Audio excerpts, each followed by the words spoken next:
We're going to have two Aussies on the grid come the Grand Prix this weekend. Obviously, Oscar's going to be making his first start, Oscar Piastri for Formula One. But Carl, your second start in the Australian Grand Prix, starting right off the very back. Can you tell us about this role as the medical car driver and how much you're enjoying it? Yeah, it's been an exciting 12 months. The conversation started years ago about potentially doing this role. Obviously, COVID happened, and thankfully for me, we were able to reignite the conversation at the start of last season. It made sense for me to do the Australian Grand Prix, given I only live 15 minutes down the road. And to sit on that grid last year, to see the 5 lights, the red lights go on, go off, and then sprint away towards the first corner as the rest of the cars disappear in front of me was pretty neat, to say the least. It's been talked about so often, obviously, but what happened in Perth, the major incident on the start line there, did that set you on a different course for wanting to explore motorsport safety?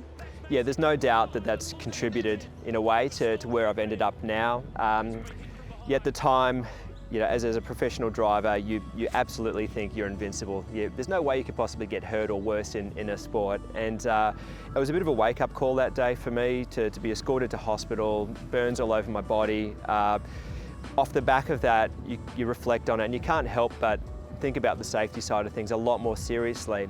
Yeah, it's all kind of led to this role. You had a number of amazing opportunities last year to go around the world. You even got to be at the British Grand Prix, one of the most famous events on the calendar. And was that the first time that you really found yourself in the middle of it with the start of that race and all the chaos that happened? Yeah, I mean, we all know statistically the highest likelihood of an incident or an accident is not only the first lap, but the first corner of the first lap. Most accidents, you arrive on the scene, yes, there's a lot of carbon fibre everywhere, there's bits of,